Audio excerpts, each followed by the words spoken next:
দর্শক চলুন ফিরে যাই আমাদের আজকের অতিথি সঙ্গীত শিল্পী সালমা জাহানের কাছে। আপু, আবার ফিরে এলাম আপনার কাছে। যেমনটি বলছিলাম, আজ বাংলাদেশের কিংবদন্তি সঙ্গীত শিল্পী এন্ড্রু কিশোরের মৃত্যুবার্ষিকী। আজকের এই অনুষ্ঠানের মাধ্যমে আমরা তাকে শ্রদ্ধা ভরে স্মরণ করছি এবং আপনি যেহেতু তার সাথে কাজ করবার সুযোগ পেয়েছেন বেশ কটি বছর এবং প্লেব্যাকে কাজ করবার সৌভাগ্য হয়েছে, সুতরাং আপনার অভিজ্ঞতাটা তো নিশ্চয়ই দারুণ। কারণ আমরা যতটুকু জানি যে এন্ড্রু কিশোর দা ভীষণ রকম প্রাণোচ্ছল একজন মানুষ ছিলেন এবং যেখানেই থাকতেন উনি খুব হাসি খুশিতে সবাইকে রাখতে ভালোবাসতেন। আপনার অভিজ্ঞতাটা কেমন ছিল কাজ করবার?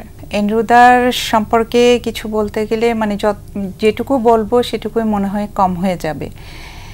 তো ওনার সাথে কাজ করার সৌভাগ্য হয়েছিল আমার বেশ কয়েকটি ছায়াছবিতে। তো প্রথম ছায়াছবি হচ্ছে আনন্দশ্রু। এই ছবিতে তুমি মোর জীবনের ভাবনা এই গানটিতে কণ্ঠ দিয়েছিলাম আমরা, দ্বৈত কণ্ঠে হয়েছিল। তো আমি তো প্রথমে দাদাকে পেয়ে একদিকে অনেক খুশি, আরেকদিকে তো মানে ভয়ে, মানে যে নার্ভাসনেস কাজ করছিল। অবশ্যই এন্ড্রুদার সাথে করব মানে একটা নার্ভাসনেস পুরো কাজ করছিল। তো এন্ড্রুদা কিন্তু আমাকে বেশ সাহস জুগিয়েছে। তো এত মানে আমি কখনো কল্পনা করিনি এত বড় একজন মানুষ, হ্যাঁ শিল্পী, উনি অনেক বড় মনেরও মানুষ। হ্যাঁ, তো উনি আমাকে সবসময় বলেছে যে না, তুমি খুব ভালো করবে, তোমার কণ্ঠটা খুব ভালো লেগেছে, তুমি কাজ করতে থাকো, লেগে থাকো, অনেক দূর এগিয়ে যাবে তুমি। তা আমি মানে খুবই মানে ইয়ে হলাম যে হ্যাঁ, যে এত সুন্দর করে আমাকে বুঝিয়েছে। তো এরপরে তো গানটা করলাম। আচ্ছা, তো গানটা করার পরে তো সবাই অ্যাপ্রিশিয়েট করলো, বললো যে বেশ ভালো হয়েছে। তো এন্ড্রুদা বলল যে তুমি একটু নার্ভাস হবে না, তুমি এগিয়ে চলো, তুমি খুব ভালো করবে। আচ্ছা, তো মানে এই শুরু আর কি ওনার সাথে। তারপরে আরো বেশ কয়েকটি গান করেছি ওনার সাথে। তো এই গানটি তো বেশ জনপ্রিয় হয়েছে, তুমি মোর জীবনে ভাবনা। সত্যি মানে এই গানটা যতবারই শুনি ততবারই যেন অন্যরকম একটা দোলা দিয়ে যায়, কারণ গানটার ভেতরেই এমন কিছু আছে যে বারবার শুনতে ইচ্ছে করে। সেটা এটার কথা এবং সুর দুটো মিলিয়ে মানে এত সুন্দর একটা মানে সৃষ্টি। হ্যাঁ, আমরা এন্ড্রু কিশোরকে আসলে প্লেব্যাক সম্রাট বলে থাকি। আপনি যখন এই সুযোগটি পেয়েছেন এবং এই গানটি যখন গাইছিলেন তখন কি মনে হচ্ছিল যে এই গানটিও বুঝি ততখানি জনপ্রিয় হতে পারে এন্ড্রুদার অন্যান্য গানগুলো যতখানি জনপ্রিয়তা পেয়েছে? এন্ড্রুদার ম্যাক্সিমাম গানই জনপ্রিয়, কিন্তু এই গানটা করার পর মানে মনে হয়েছে যে এই গানটা মানে কিছু একটা মানে মানুষের হৃদয়ে স্পর্শ করবে, গেঁথে যাবে, এটা মনে হয়েছিল। কারণ এত ভালো লেগেছে গানটি, মানে গানের কথা এবং সুর, তারপরে সবকিছু মিলিয়ে খুব সুন্দর একটা চলচ্চিত্রের গান আনন্দ অশ্রু, সেই চলচ্চিত্রও তো ভীষণ জনপ্রিয়তা পেয়েছে। হ্যাঁ হ্যাঁ, গানটি তো একদম মানে ছবিটাও তো সুপারহিট। দাদার কাছ থেকে আপনি কি কি শিখেছেন একজন সঙ্গীত শিল্পীর জায়গা থেকে? দাদা যখন গান করতো তখন আমি দেখতাম যে মানে এত সহজভাবে গান করতেন উনি। তো আমার শুধু মনে হতো যে আমি একটু সহজ করে গাইতে পারতাম। তো দাদার যে কিছু কিছু টেকনিক আছে, তো ওগুলো মানে কিছু তো চোখের দেখেছি, ওটা দেখেই কিছুটা শেখার চেষ্টা করেছি। হ্যাঁ, চেষ্টা করেছি। আর কিছু কিছু টিপস দাদা বলে দিতেন আমাকে, টেকনিকগুলো ধরিয়ে দিতেন। হ্যাঁ, ধরিয়ে দিতেন, যেভাবে ভয় করবে তাহলে জিনিসটা সুন্দর হবে। তো মানে আমার খুবই ভালো লাগতো দাদার সাথে গান করতে। দাদার গায়কের ধরন তো একরকম, একজন ফিমেল আর্টিস্ট হিসেবে মানে কোনোটা আপনার আসলে নিতে কষ্ট হয়েছে কিনা বা সেটা আপনার গায়ক জীবনে প্রভাবিত করেছে কিনা? দাদার মতো তো এত সহজ করে গাইতে পারবো না, কিন্তু আমার সবসময় গান যখন আমি গাইতে যাই আমি খুব মানে তখন চেষ্টাটা থাকে আর কি। আমি চেষ্টা করি যে দাদা মানে যেগুলো আমাকে বলেছেন ওগুলো একটু ফলো করার আমি চেষ্টা করি। কতটুকু হয়েছে জানি না, চেষ্টা করে যাচ্ছি। আমরা যতটুকু জানি যে এন্ড্রু কিশোর দা রবীন্দ্রসঙ্গীত, নজরুল সঙ্গীত, লোকসঙ্গীত এগুলোর উপর তালিম নিয়েছেন, কিন্তু আধুনিক সঙ্গীতটাকেই আসলে তিনি একেবারে মূল উপজীব্য করে ওনার নিজের যেই সৃষ্টিকর্ম সেগুলোকে ছড়িয়ে দিয়েছেন, নিজের যে গায়কের ধরন সেটা একটা আলাদা মাত্রা যুক্ত করেছে। সেই জায়গাতে আপনার আসলে গান শিখবার ব্যাপারটা কেমন ছিল বা কিভাবে করেছেন? উচ্চাঙ্গ সঙ্গীত তো সবাই শেখে, পাশাপাশি আমি নজরুল সঙ্গীত শিখেছি। তো প্রথমে কিন্তু আমি নজরুল সঙ্গীত দিয়েই আমার শুরু। আচ্ছা, হ্যাঁ, বেতার এবং টেলিভিশন, বাংলাদেশ টেলিভিশন, আমার মানে শুরুটাই হচ্ছে নজরুল সঙ্গীত দিয়ে। তারপরে আস্তে আস্তে আধুনিকে চলে এলাম। তো আধুনিকে আসার পরে আর নজরুল সঙ্গীত আর ওইভাবে কন্টিনিউ করা হয়নি। আচ্ছা, তো আধুনিক গানটাকে বেশি ভালো লাগে। আচ্ছা, অনেক বছর হলো তো গানের সাথে, একদম ছোটবেলায় কি গানের হাতে খড়ি? একদম ছোটবেলা। মানে কিভাবে সেই শুরুটা, সেটা কি নিজের ইচ্ছাই না বাবা মা চেয়েছিলেন তাই? নিজের ইচ্ছা বলতে মানে অল্প ইচ্ছা ছিল, কিন্তু আমার মায়ের ইচ্ছে খুব বেশি ছিল। মায়ের জন্যই আজকে হয়তো আমি এখানে মানে আসতে পেরেছি। মা যতদিন দেখে গেছেন আর কি। মা কি গান গাইতেন? বাসাতেই আর কি, কিন্তু একটা নোট বই ছিল, গান লিখে রাখতেন, তখন আমি দেখতাম। প্রথম শুরুটা কিন্তু ওই মার থেকেই আর কি, মাকে দেখতাম, মা একটু একটু গান গাইতেন। তো এরপরে তো আমি বেতারে গান শুনতাম, তো ফিল্মের গান একটু বেশি শোনা হতো। আচ্ছা, ফিল্মের গান এবং বেতারে যে সমস্ত গান হতো, তো রুনা আপা, সাবিনা আপা, ওনাদের গানে শুনে শুনে বড় হয়েছি। তো খুব মনে হতো যে ফিল্মের গান যখন শুনতাম মনে হতো যে ইস, আমি যদি একটু ফিল্মে গান করতে পারতাম। তো মানে খুব বেশি ইচ্ছা ছিল না, মানে ওরকম ইচ্ছা ছিল না যে আমাকে এক নম্বরে যেতে হবে, হ্যাঁ এরকম না। অনেক খ্যাতি আসবে, মানে আমার শুধু মনে হয়েছে যে আমি যদি কিছু গান করতে, কিছু ভালো গান করতে পারতাম, যেটা মানুষের হৃদয়ে থাকবে, আমাকে আজীবন মনে রাখবে, সেখানেই সার্থকতা, সেখানেই সার্থকতা।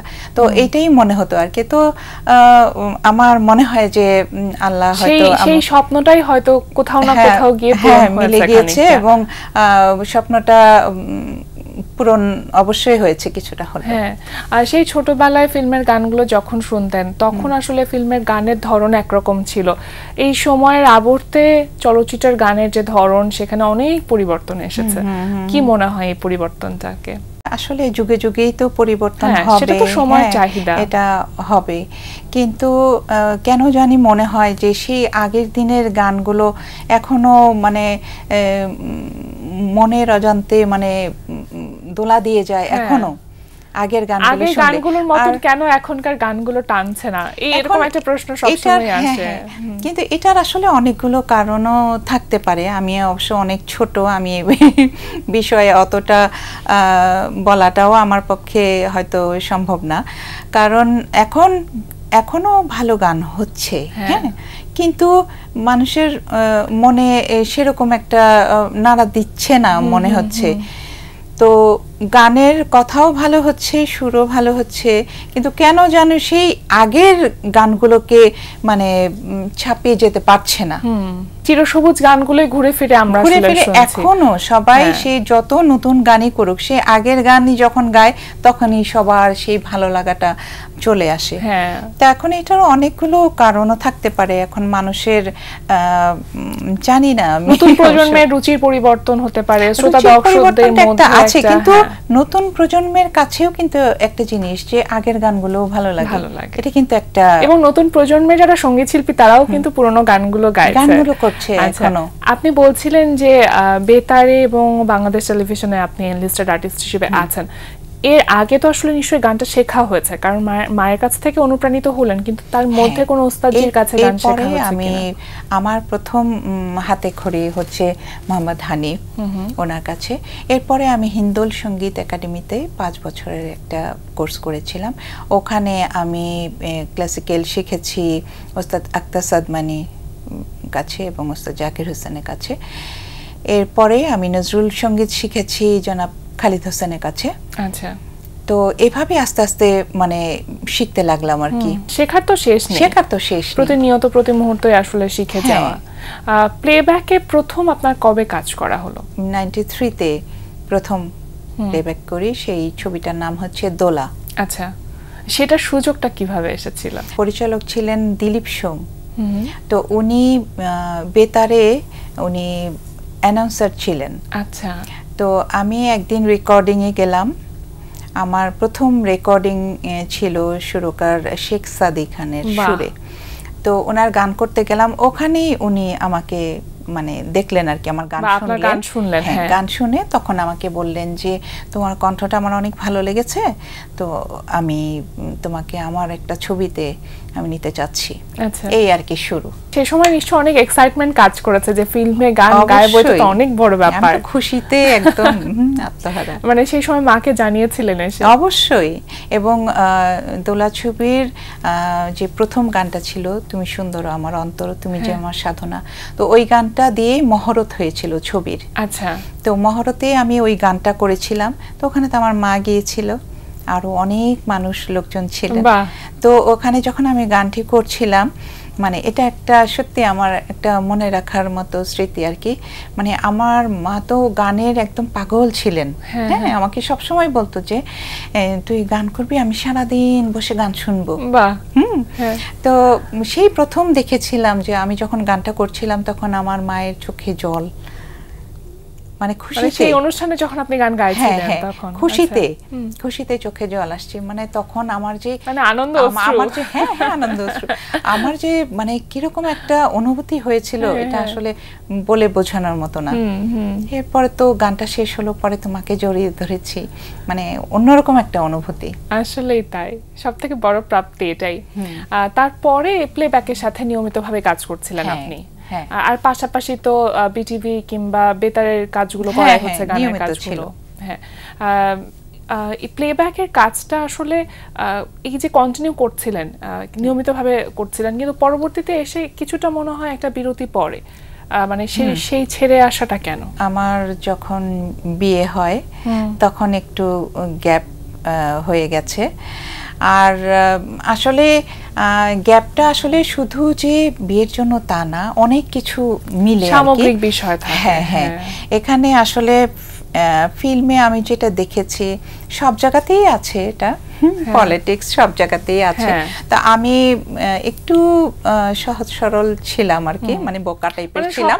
আমি সমন্বয় করে চলার একটা ব্যাপার আছে, বুঝতে পারিনি যে মানে এখানে মানে ঠিক এভাবে করতে হয় বা চলতে হয়, একটা আছে না।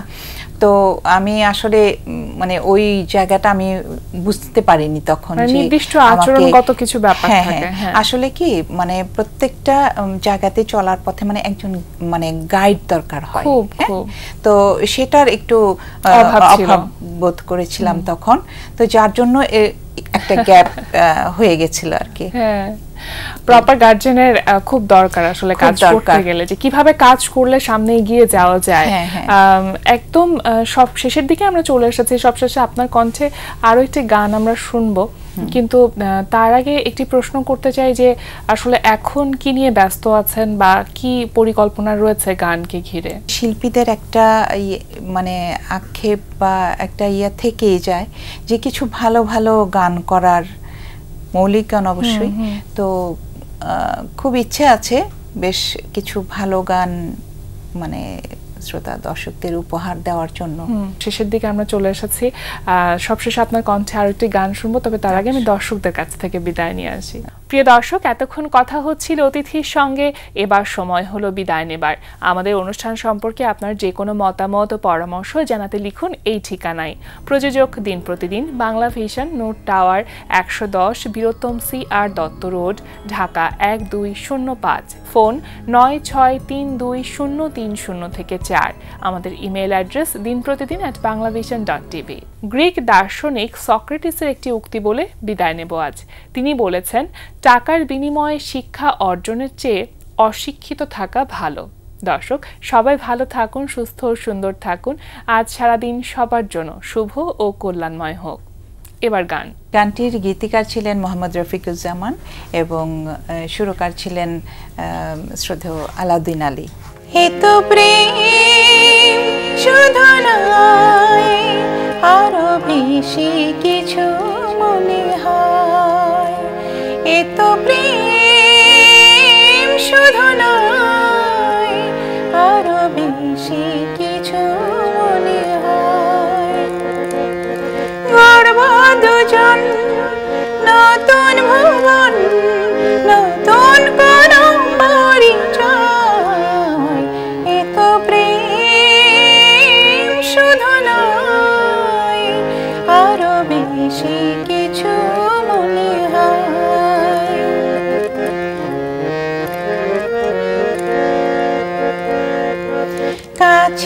থাকার চেয়েও কাছে, দুটি হৃদয় বাঁধা আছে।